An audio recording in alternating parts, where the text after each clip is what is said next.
Elle lui a volé son mari, puis a transformé sa belle-fille en chèvre. Les histoires de Plovdiv. Dans une petite ville tranquille, vivait un couple uni, Raymond et Joyce. Leur vie était empreinte de bonheur, de respect mutuel et d'amour sincère. Raymond travaillait dans une grande entreprise renommée, où il s'était bâti une réputation solide grâce à son sérieux et sa détermination. Chaque soir, après une longue journée de travail, il rentrait chez lui avec le sourire, impatient de retrouver sa femme et leur adorable fille, Julie, âgée de 6 ans. Julie, joyeuse et vive, était le soleil de la maison, et ensemble, ils formaient une famille modèle. Un vendredi soir, Raymond se rendit à une fête organisée par son entreprise pour célébrer les succès de l'année écoulée.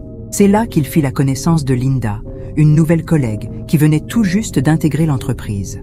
Élégante et dotée d'une assurance presque magnétique, elle attira immédiatement son attention. « Alors, vous êtes nouveau ici ?»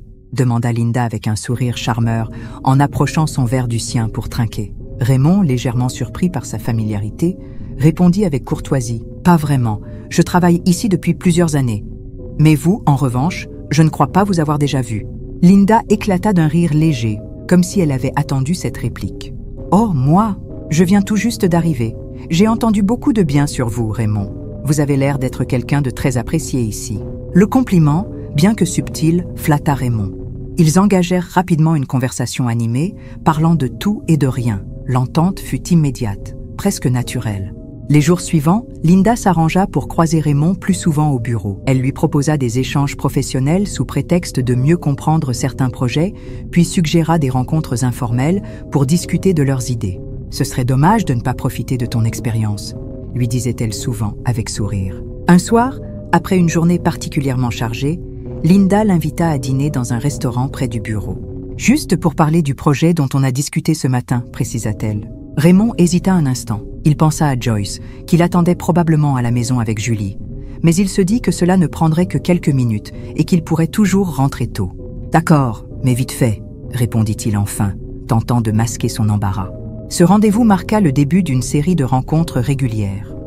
Au début, Raymond ne voyait aucun mal à ces échanges. Il considérait Linda comme une simple collègue, une amie même, avec qui il partageait des moments agréables. Mais Linda, elle, avait d'autres intentions. Derrière son sourire engageant et ses regards appuyés, elle nourrissait un désir grandissant pour cet homme qu'elle trouvait irrésistible. De son côté, Raymond restait aveugle à l'émotion qui bouillonnait en Linda. Il appréciait sa compagnie, certes, mais sans jamais franchir les limites de ce qu'il considérait comme strictement professionnel et amical. Un soir, alors qu'elle se trouvait avec une de ses amies proches, Dina, dans un bar après le travail, Linda ne put contenir plus longtemps le poids de ses émotions. « Je ne sais pas ce qui m'arrive », avoua-t-elle, les yeux baissés. « J'ai rencontré quelqu'un au bureau, il s'appelle Raymond. » Dina haussa un sourcil intrigué. « Raymond ?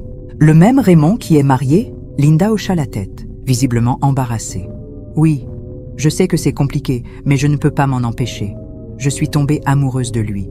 Tout chez lui me fascine, sa manière de parler, de réfléchir, son calme. » Dina resta silencieuse un moment avant de demander prudemment « Et lui ? Que ressent-il pour toi ?» Linda soupira. « Rien, enfin, rien de ce que je ressens pour lui. Pour lui, je ne suis qu'une collègue, une amie avec qui il partage des discussions intéressantes. Mais moi, je veux plus. Je donnerai tout pour qu'il me voie autrement. » Voyant la détresse dans les yeux de Linda, Dina posa une main réconfortante sur la sienne. « Écoute, je connais quelqu'un qui pourrait t'aider, un marabout. Si tu es prête à tout pour obtenir son amour, je peux t'accompagner chez lui. » Linda releva brusquement la tête, surprise par la suggestion. « Un marabout ? Tu crois vraiment que ça peut marcher ?» demanda-t-elle, incertaine. Son amie acquiesça avec conviction. « Beaucoup de gens y ont recours pour résoudre des problèmes de cœur. C'est à toi de voir si tu veux essayer. Mais si tu tiens vraiment à lui, il faut faire quelque chose. L'amour ne tombe pas toujours tout seul du ciel. » Linda resta silencieuse un long moment, pesant le pour et le contre. Elle savait que cela pouvait être risqué, voire dangereux. Mais l'idée de perdre Raymond, de ne jamais pouvoir combler le vide qu'il avait creusé en elle, était insupportable. Finalement, elle murmura « D'accord, accompagne-moi ». Ce fut ainsi que, quelques jours plus tard, Linda et Dina se rendirent chez le marabout. Ce dernier, après avoir écouté attentivement le récit de Linda, plongea la main dans un coffret et en sortit une petite pochette contenant une poudre. Mets cette poudre dans sa nourriture ou sa boisson, lui expliqua-t-il. Une fois qu'il l'aura consommée, il t'appartiendra corps et âme. Linda paya la somme exigée, le cœur battant à l'idée de ce qu'elle s'apprêtait à faire. Elle rangea précieusement la poudre dans son sac, déjà en train de planifier comment l'utiliser sans éveiller les soupçons. De retour chez elle, Linda prit son téléphone et composa le numéro de Raymond. Elle savait qu'elle devait agir vite avant que son courage ne fléchisse. « Raymond, c'est Linda », dit-elle d'une voix douce, mais légèrement tremblante au téléphone. « Je voulais te proposer quelque chose. Cette fois, c'est moi qui t'invite. On ne peut pas toujours se retrouver au restaurant. Je sais cuisiner, tu sais. Je vais te préparer ma spécialité. » Raymond, assis à son bureau, fut surpris. Il hésita un instant. Il n'avait jamais envisagé de se rendre chez Linda, mais quelque chose dans sa voix le poussa à accepter. « D'accord, pourquoi pas? Mais je ne rentrerai pas tard, j'ai des choses à faire demain. » Linda sourit intérieurement. Elle savait qu'une fois chez elle, il ne partirait pas si facilement. « Parfait, je t'attends alors. À ce soir. » Raymond raccrocha et composa immédiatement le numéro de Joyce. Il détestait mentir, mais il ne voulait pas qu'elle s'inquiète. « Chérie, je vais rentrer un peu tard ce soir. J'ai un dîner d'affaires imprévu, » dit-il d'un ton qu'il espérait convaincant. « D'accord, fais attention à toi, » répondit Joyce sans se douter de rien. Linda prépara alors le repas en prenant le soin d'ajouter la poudre qu'elle avait reçue chez le marabout. Le soir venu, Raymond se rendit chez Linda. Elle l'accueillit avec un sourire éclatant, vêtue d'une robe élégante qui mettait en valeur ses courbes. « Assieds-toi, je t'en prie, » dit-elle en lui servant un verre de vin. « J'espère que tu as faim. » Raymond, bien qu'un peu mal à l'aise, se détendit peu à peu. Linda était une hôtesse attentionnée, et le repas qu'elle avait préparé était délicieux. « C'est vraiment excellent, » dit-il en prenant une autre bouchée. « Tu devrais ouvrir un restaurant ?» Linda sourit, mais son regard était calculateur. Elle savait que la poudre du marabout faisait déjà effet. Et la suite s'est déroulée exactement comme prévu. Le lendemain matin, Raymond se réveilla avec un mal de tête lancinant. Il regarda autour de lui, désorienté, et réalisa qu'il était dans le lit de Linda. Les souvenirs de la veille étaient flous, mais il se rappelait avoir passé une soirée agréable. Il se leva précipitamment et trouva Linda debout en face de lui sourit, et il sentit une étrange chaleur l'envahir. « Merci pour hier soir, » dit-elle doucement. « J'espère que tu as passé un bon moment, » ajouta-t-elle. Raymond hocha la tête, encore troublé. « Oui, c'était agréable, merci. » Raymond rentra chez lui, le cœur battant, conscient qu'il devait fournir une explication à Joyce. En ouvrant la porte, il la trouva assise dans le salon, les mains croisées sur ses genoux, le visage marqué par l'inquiétude. Il prit une profonde inspiration avant de parler. « Joyce, je suis désolé de ne pas être rentré cette nuit. Il y a eu un imprévu au travail. Un projet urgent à finaliser et je n'ai pas pu te prévenir, » expliqua-t-il d'un ton qu'il espérait convaincant. Joyce leva les yeux vers lui, ses sourcils froncés trahissant son scepticisme. « Un imprévu ? Raymond, tu ne m'as jamais laissé sans nouvelles comme ça. Qu'est-ce qui se passe vraiment ?» Raymond détourna le regard, mal à l'aise. « Rien, Joyce. C'est juste le travail. Je suis rentré pour me préparer et repartir. Je dois retourner au bureau pour finaliser tout ça. » Joyce se leva, les bras croisés, son regard scrutant le sien. « Raymond, tu es sûr que tout va bien ? Tu sembles différent. » Raymond força un sourire, tentant de dissimuler son malaise. « Tout va bien, Joyce. Ne t'inquiète pas. Je serai de retour dès que j'aurai fini, je te promets. » Joyce hocha lentement la tête, bien qu'elle ne fût pas entièrement convaincue. « D'accord, mais fais attention à toi, et appelle-moi si tu peux. » Raymond acquiesça, soulagé qu'elle n'insiste pas davantage. Il se dirigea vers la chambre pour se changer, le cœur lourd de culpabilité. Il savait qu'il mentait, mais il ne pouvait pas lui dire la vérité. Pas encore. Pas tant qu'il n'avait pas compris ce qui lui arrivait. Le lendemain de cette soirée fatidique, le vendredi, Linda se prépara avec soin avant de quitter le bureau. En sortant de l'entreprise, elle aperçut Raymond, une fleur à la main, l'attendant devant l'entrée. Un sourire triomphant se dessina sur ses lèvres. Elle savait que son plan avait fonctionné à la perfection. Raymond, les yeux brillants, s'avança vers elle avec un sourire charmeur. « Linda, je voulais te remercier pour hier soir. C'était incroyable. Accepterais-tu de dîner avec moi ce soir ?» demanda-t-il d'une voix douce. Linda, feignant la surprise, porta une main à sa poitrine. « Oh, Raymond, c'est adorable. Bien sûr, j'accepte avec plaisir. » Ils se dirigèrent vers un restaurant chic. Pendant le dîner, il ne cessa de la complimenter, de rire à ses blagues et de la regarder avec une admiration évidente. Linda, quant à elle, jouait son rôle à la perfection, alternant entre séduction et innocence. Après le dîner, Raymond lui proposa de prolonger la soirée chez elle. Linda accepta, sachant que chaque instant passé ensemble renforçait son emprise sur lui. Une fois chez elle, Raymond la prit dans ses bras, et elle sentit une satisfaction profonde l'envahir. Elle avait gagné. Il était à elle, corps et âme. « Tu es incroyable, Linda », murmura-t-il en la serrant contre lui. Linda sourit intérieurement, savourant sa victoire. Elle savait que ce n'était que le début.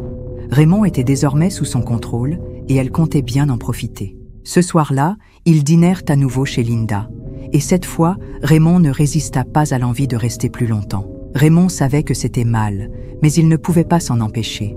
Il avait l'impression d'être sous l'emprise d'une force qu'il ne contrôlait pas. Le week-end passa dans un brouillard. Raymond ne rentra pas chez lui, et Joyce, inquiète, tenta de l'appeler à plusieurs reprises. Linda, voyant les appels manqués, lui suggéra d'envoyer un message à sa femme. « Dis-lui que tu as été envoyé en mission de manière inattendue », murmura-t-elle. « Elle comprendra. » Raymond, envoûté, suivit ses conseils. Joyce, bien que surprise, ne posa pas de questions. Elle ne voulait pas croire que son mari puisse lui mentir. Le dimanche soir arriva, et Raymond, bien qu'à contre-cœur, se prépara à rentrer chez lui sur insistance de Linda. Il ne voulait pas partir, mais il savait qu'il devait le faire. Lorsque Raymond franchit le seuil de la maison, Joyce se leva précipitamment du canapé, le visage marqué par l'inquiétude et la fatigue. Elle avait passé des nuits sans sommeil, rongée par l'angoisse. Dès qu'il posa son sac, elle s'approcha de lui, les mains tremblantes. « Raymond, il faut qu'on parle », commença-t-elle d'une voix douce mais ferme. « Pourquoi tu ne m'as rien dit avant de partir? Pourquoi tu n'es pas passé à la maison pour prendre tes affaires ?» Raymond, le visage fermé, la regarda à peine. « Je t'ai déjà dit, Joyce, c'était une mission urgente, je n'avais pas le temps de passer. » Joyce fronça les sourcils, incrédule. « Une mission urgente? Raymond, tu ne pars jamais comme ça. Tu ne me laisses jamais sans nouvelles. Qu'est-ce qui se passe ?» Elle n'eut pas le temps de finir sa phrase. Raymond, pris d'une rage soudaine, leva la main et la frappa au visage. Joyce, sous le choc, recula en titubant et s'écroula au sol, les larmes lui montant aux yeux. Elle porta une main à sa joue, incrédule, tandis que la douleur se répandait dans tout son corps. « Raymond, qu'est-ce que tu fais ?» murmura-t-elle, la voix brisée. Raymond, lui-même surpris par sa propre violence, la regarda un instant, le souffle court. Puis, sans un mot, il la contourna et se dirigea vers la chambre. Il claqua la porte derrière lui, laissant Joyce seule dans le salon, effondrée sur le sol. Cette nuit-là, Joyce ne dormit pas. Elle resta assise au salon, les yeux fixés sur le mur, les larmes coulant silencieusement sur ses joues. Elle ne comprenait pas ce qui venait de se passer. Elle ne comprenait pas comment l'homme qu'elle aimait, l'homme qu'elle avait épousé, avait pu lever la main sur elle. Les jours suivants, la situation ne fit qu'empirer. Raymond rentrait tard, souvent après que Joyce et Julie soient déjà couchées, et repartait tôt le matin. Lorsqu'il était là, il évitait Joyce, ne lui adressant la parole que lorsque c'était absolument nécessaire. Et Joyce, de son côté, essayait de lui parler, de comprendre ce qui se passait, mais chaque tentative se soldait par un mur de silence ou, pire, par une explosion de colère. Une semaine passa, et Joyce sentit qu'elle perdait pied. Elle ne reconnaissait plus son mari, elle ne reconnaissait plus sa vie, et elle ne savait pas combien de temps elle pourrait encore supporter cette situation. Les semaines passèrent, et Raymond, de plus en plus envoûté par Linda, passait désormais la plupart de ses nuits chez elle. Leur relation, autrefois clandestine, devenait de plus en plus assumée. Linda, sentant qu'elle avait enfin pris le contrôle, commença à voir plus grand. Un soir, alors qu'ils étaient assis sur le lit, elle se tourna vers lui, un sourire aux lèvres. « Raymond, tu sais que je t'aime, n'est-ce pas ?»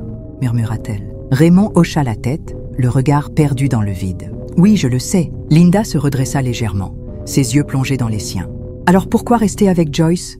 Divorce, Raymond. Épouse-moi, on pourrait être heureux ensemble, toi et moi. » Raymond, pris de court, resta silencieux un instant. L'idée de divorcer lui semblait impensable, et pourtant, quelque chose en lui le poussait à envisager cette possibilité. Il se leva brusquement. « Je ne sais pas, Linda.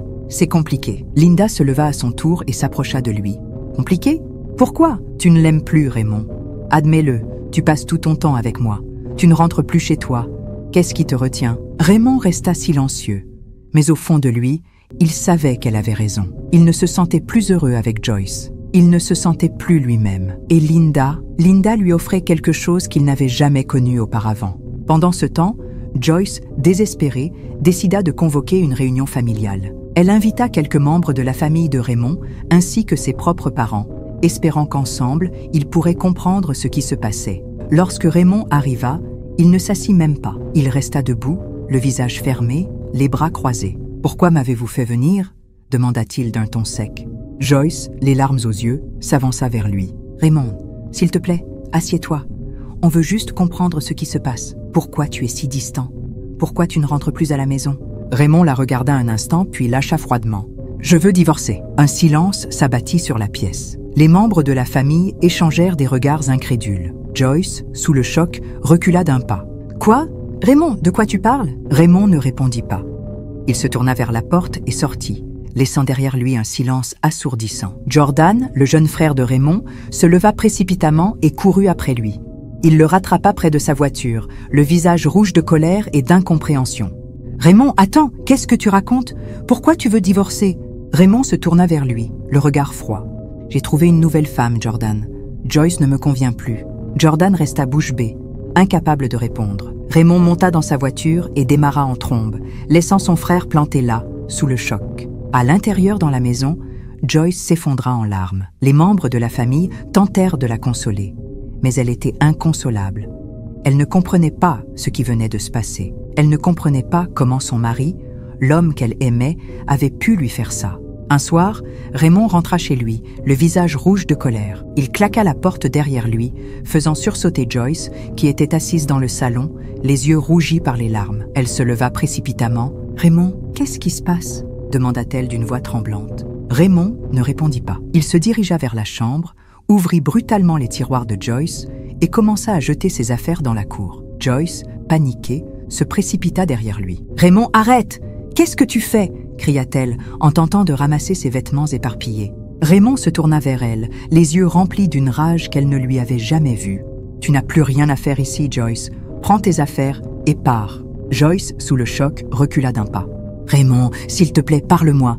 Pourquoi tu fais ça? On peut arranger les choses, je t'en supplie. » Mais Raymond ne l'écoutait plus. Il continua à jeter ses affaires dehors, ignorant ses supplications. Julie, leur fille, alertée par les cris, sortit de sa chambre en pleurant. En voyant sa mère en larmes et ses affaires éparpillées dans la cour, elle courut vers elle et la serra dans ses bras. « Maman, qu'est-ce qui se passe? Pourquoi papa fait ça ?» sanglota-t-elle. Raymond, sans un regard pour Joyce, s'approcha de Julie et la prit dans ses bras. « Tout va bien, ma chérie. Papa va s'occuper de toi, » murmura-t-il en l'emmenant dans le salon. Joyce, désespérée, cria pour qu'on lui rende sa fille. Mais Raymond l'ignora. Il ferma la porte du salon derrière lui, laissant Joyce seule dans la cour, entourée de ses affaires éparpillées. Elle resta là, tard dans la nuit, les larmes coulant silencieusement sur ses joues. Finalement, elle prit son téléphone et composa le numéro de Rosa, sa meilleure amie. « Rosa, » murmura-t-elle, la voix brisée, « j'ai besoin de ton aide. Raymond m'a jetée dehors. Je ne sais pas où aller. » Rosa, choquée, lui répondit immédiatement. « Joyce, viens chez moi. Je vais t'héberger. Ne t'inquiète pas, on va trouver une solution. » Joyce raccrocha, rassembla quelques affaires et quitta la maison, le cœur brisé. Elle ne voulait pas que ses parents soient mis au courant de cette situation. Elle avait honte, se sentait humiliée, mais elle savait qu'elle devait partir. Quelques semaines plus tard, Linda emménagea chez Raymond. Dès son arrivée, elle fit comprendre à Julie, la fille de Joyce, qu'elle n'était pas la bienvenue.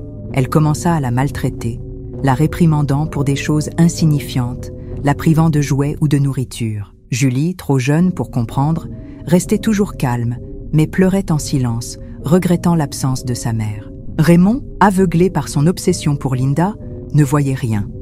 Il interdit à Joyce de rendre visite à Julie, coupant tout contact entre la mère et la fille.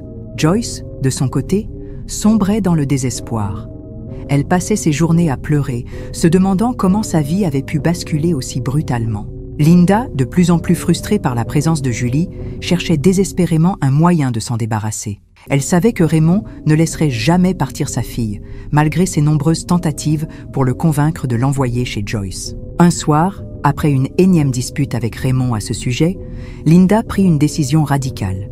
Elle devait agir, et vite. Le lendemain matin, elle se rendit de nouveau chez le marabout, l'homme qui lui avait déjà fourni la poudre pour envoûter Raymond. « Cet enfant, elle est un obstacle pour mon épanouissement, » murmura Linda. « Je veux m'en débarrasser, aide-moi. » Le marabout la regarda longuement, puis il sort un tissu rouge, qu'il tendit à Linda. « Frotte ce tissu sur la tête de l'enfant. Mais souviens-toi, ce que tu fais est irréversible. » Linda prit le tissu et quitta la maison du marabout.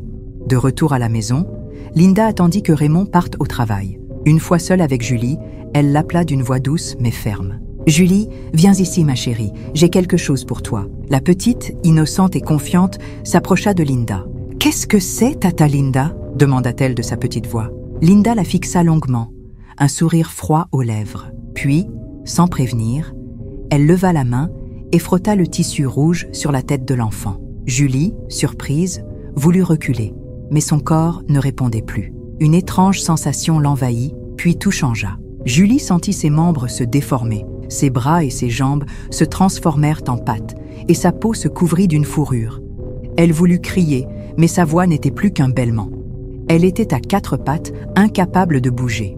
Linda, satisfaite, la regarda avec un sourire triomphant. « Parfait, » murmura-t-elle. « Maintenant, tu ne seras plus un problème. » Elle prit une corde et attacha Julie, désormais transformée en chèvre, dans la cour. Julie, terrifiée, tenta de se débattre, mais ses mouvements étaient maladroits et inefficaces. Linda la laissa là, attachée à un poteau, et rentra dans la maison, un sourire de satisfaction aux lèvres.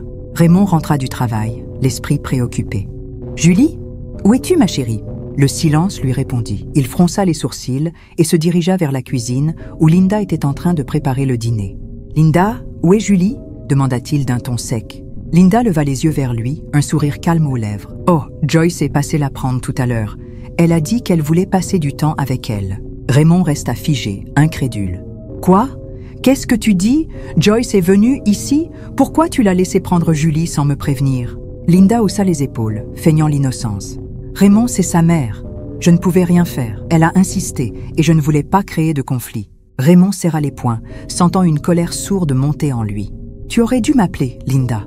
Tu sais très bien que je ne veux pas que Joyce voie Julie sans mon accord. Je suis désolée, Raymond. Je ne voulais pas te contrarier. Mais c'est sa mère, après tout. Je pensais que ce serait mieux pour Julie de passer un peu de temps avec elle. » Raymond, encore troublé, se dirigea vers la cour pour prendre l'air. C'est là qu'il remarqua la chèvre attachée à un poteau. Il fronça les sourcils, perplexe. « Linda, c'est quoi cette chèvre ?» demanda-t-il en rentrant dans la maison. Linda, qui était en train de remuer une sauce sur le feu, lui répondit sans se retourner. « Oh, ça, je l'ai achetée au marché, je vais la nourrir un peu et ensuite la préparer pour un festin. Tu verras, ce sera délicieux. » Raymond haussa les épaules, ne posant pas plus de questions. Linda, quant à elle, savait qu'elle avait enfin éliminé l'obstacle qui l'empêchait de profiter pleinement de sa relation avec Raymond. Les mois passèrent, et Joyce, réfugiée chez Rosa, pleurait en silence, le cœur brisé par la perte de sa famille. Elle était passée à la maison maintes fois pour voir sa fille, mais personne lui ouvrit le portail, et ses appels à Raymond ne passaient plus. Rosa, une fervente chrétienne, observait son amie avec une inquiétude grandissante. Un matin, alors que Joyce était assise dans le salon, les yeux rougis par les larmes, Rosa s'approcha d'elle. « Joyce, pourquoi tu ne pries plus ?» demanda-t-elle doucement. Joyce leva les yeux vers elle, surprise par la question. « Prier ? Rosa, je ne sais pas.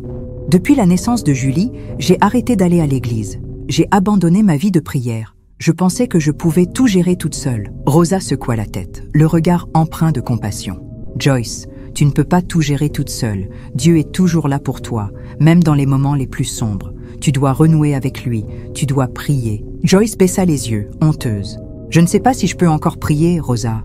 J'ai l'impression d'avoir tout perdu. » Rosa serra sa main dans la sienne. « Tu n'as rien perdu, Joyce. Dieu est toujours avec toi. Il attend juste que tu lui ouvres ton cœur. Commence par prier et brise tout lien diabolique dans la vie de Raymond. Dieu peut tout restaurer. » Joyce hocha la tête, les larmes aux yeux. Elle écouta les conseils de Rosa et commença à prier. Chaque jour, elle se levait tôt et passait des heures en prière, jeûnant et brisant toute malédiction qui pesait sur sa famille. Elle priait pour Raymond, pour Julie, pour elle-même. Elle priait pour que Dieu intervienne et restaure ce qui avait été brisé. Un matin, alors que Joyce était en pleine prière, quelque chose d'inattendu se produisit. Raymond, toujours sous l'emprise de Linda, se réveilla en sursaut. Il regarda autour de lui, désorienté, et commença à crier les noms de Joyce et Julie. « Joyce, Julie, où êtes-vous » hurla-t-il, le cœur battant. Linda, qui était dans le salon, se précipita dans la chambre, alarmée. « Raymond, qu'est-ce qui se passe » demanda-t-elle, le visage pâle. Raymond la regarda, les yeux remplis de confusion et de colère. « Oh, qui es-tu? Qu'est-ce que tu fais dans ma maison? Où est ma femme?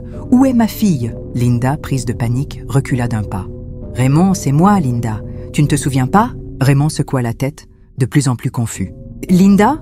Non, je ne comprends pas. Que fais-tu chez moi? Où est Joyce? Où est Julie ?» Linda, réalisant que quelque chose n'allait pas, sortit précipitamment de la chambre et se dirigea vers la porte. « Je vais chercher de l'aide, » murmura-t-elle avant de disparaître. Raymond, toujours désorienté, prit son téléphone et tenta de joindre Joyce. Mais l'appel sonnait dans le vide.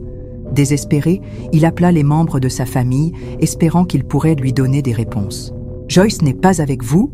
demanda-t-il, la voix tremblante. La réponse le laissa sans voix. « Raymond, Joyce n'est pas avec nous. On ne l'a pas vue depuis que tu as parlé de divorce lors de la réunion familiale. » Raymond resta figé, incrédule. « Divorce? Quel divorce? De quoi parlez-vous » La confusion et la peur s'emparèrent de lui. Il ne comprenait pas ce qui se passait. Mais une chose était claire. Il devait retrouver Joyce et Julie. Il devait comprendre ce qui lui arrivait. Et il devait le faire vite. Il prit la clé de sa voiture et sortit. Linda, paniquée, conduisit à toute vitesse jusqu'à la maison du marabout. « Qu'est-ce que tu veux » demanda-t-il d'un ton sec. Linda, essoufflée, s'assoit. Le charme. Il ne fonctionne plus. Raymond se souvient de Joyce et de Julie. « Il faut que tu m'aides, je t'en supplie. » Le marabout la regarda longuement, un sourire énigmatique aux lèvres. « Très bien, mais cette fois, ce sera plus puissant. » Linda hocha la tête, désespérée. « Oui, je ferai tout ce qu'il faut. » Le marabout lui tendit un petit récipient en argile. « Écris le nom de Raymond sur un papier, place-le dans le récipient et répète ce que tu veux de lui. Mais souviens-toi, ce rituel est dangereux. Si quelque chose tourne mal, tu feras face aux conséquences. » Linda prit le récipient et quitta la maison du marabout, le cœur lourd. De retour à la maison, elle suivit les instructions du marabout à la lettre. Elle écrivit le nom de Raymond sur un morceau de papier, le plaça dans le récipient, éleva le récipient vers le ciel et répéta les mots pour la servir. Une fois finie, elle la posa soigneusement sous le lit. Quelques minutes plus tard, Raymond rentra et embrasse Linda comme si de rien n'était. Tout semblait redevenu normal entre eux. Pendant ce temps, Joyce et Rosa, de l'autre côté de la ville, organisaient une période de jeûne et de prière intense. Elles prièrent avec ferveur, implorant la miséricorde de Dieu. Les jours passèrent, et leur foi ne fit que grandir.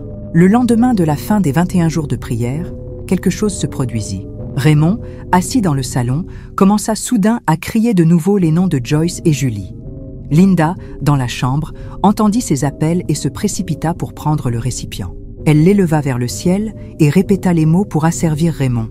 Raymond, pris de panique et cherchant sa famille, entra précipitamment dans la chambre. En voyant Linda avec le récipient, il sentit une terreur indescriptible l'envahir. « Qu'est-ce que tu fais » cria-t-il, les yeux écarquillés. Linda, surprise, laissa tomber le récipient, qui se brisa en 1000 morceaux.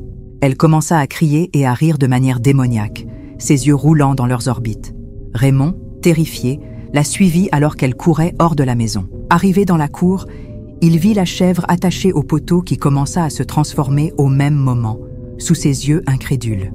Ses pattes redevinrent des bras et des jambes, et sa fourrure disparut, laissant place à la peau douce de Julie.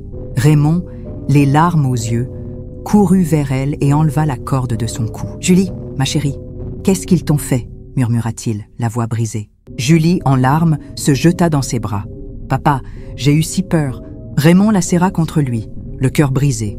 Il ne comprenait pas ce qui s'était passé, mais il savait une chose. Il devait protéger sa fille, coûte que coûte. Et il devait retrouver Joyce. Linda, depuis qu'elle est sortie en courant de la maison, plus personne n'a eu de ses nouvelles. Raymond, le cœur lourd mais déterminé, se rendit chez ses parents. Il savait qu'il devait leur expliquer ce qui s'était passé, même si cela signifiait affronter leur colère et leur déception. Lorsqu'il arriva, ses parents l'accueillirent avec des visages inquiets mais bienveillants. « Raymond, qu'est-ce qui se passe ?» demanda son père, les sourcils froncés. Raymond prit une profonde inspiration avant de commencer son récit. Il leur parla de Linda, de la manière dont elle l'avait envoûté, de la transformation de Julie et de la manière dont il avait enfin retrouvé ses esprits. Ses parents l'écoutèrent en silence, leurs expressions passant de la stupeur à la colère, puis à la tristesse. « Je suis désolé, » conclut Raymond. « Je ne sais pas comment j'ai pu laisser tout cela arriver, mais je veux réparer mes erreurs. Je veux retrouver Joyce. Quelques minutes après son arrivée, la porte s'ouvrit et Joyce entra, le visage marqué par l'inquiétude, mais aussi par une lueur d'espoir. Raymond, en la voyant, tomba à genoux, les larmes coulant librement sur ses joues. « Joyce, pardonne-moi, je t'en supplie !» murmura-t-il, la voix brisée. Joyce s'approcha de lui, les yeux remplis de larmes. « Raymond, j'ai prié, j'ai jeûné, et une paix indescriptible m'a envahi. J'ai senti que Dieu me guidait. Je me suis levée de mon lit et j'ai commencé à te chercher. Et j'ai reçu un appel de ton frère qui m'a dit où te trouver. » Raymond leva les yeux vers elle. « Joyce, je suis tellement désolé. Je ne sais pas comment j'ai pu te faire ça, mais je te promets que je vais tout faire pour réparer mes erreurs. » Joyce posa une main sur son épaule, un sourire triste aux lèvres. « Je te pardonne, Raymond. Nous avons tous les deux commis des erreurs. Mais nous devons avancer ensemble, pour Julie, pour nous. » Raymond se leva et prit Joyce dans ses bras, la serrant fort contre lui. « Merci, Joyce. Merci de me donner une autre chance. » À partir de ce moment, Raymond, Joyce et Julie formèrent une famille unie, malgré les cicatrices laissées par les épreuves. Ils prièrent ensemble, se soutinrent mutuellement et apprirent à ne jamais négliger l'importance de la prière et de la foi. Ils comprirent que, même dans les moments les plus sombres, Dieu était toujours là pour les guider et les protéger. Et ainsi, ils reconstruisirent leur vie, plus forts et plus unis que jamais. N'attendez pas d'être pris au piège avant de commencer à prier. La prière est une arme puissante, un bouclier contre les ténèbres et un guide dans les moments de doute. Merci d'avoir suivi cette histoire. N'oublie pas de laisser un j'aime et de t'abonner. À la prochaine pour une nouvelle histoire.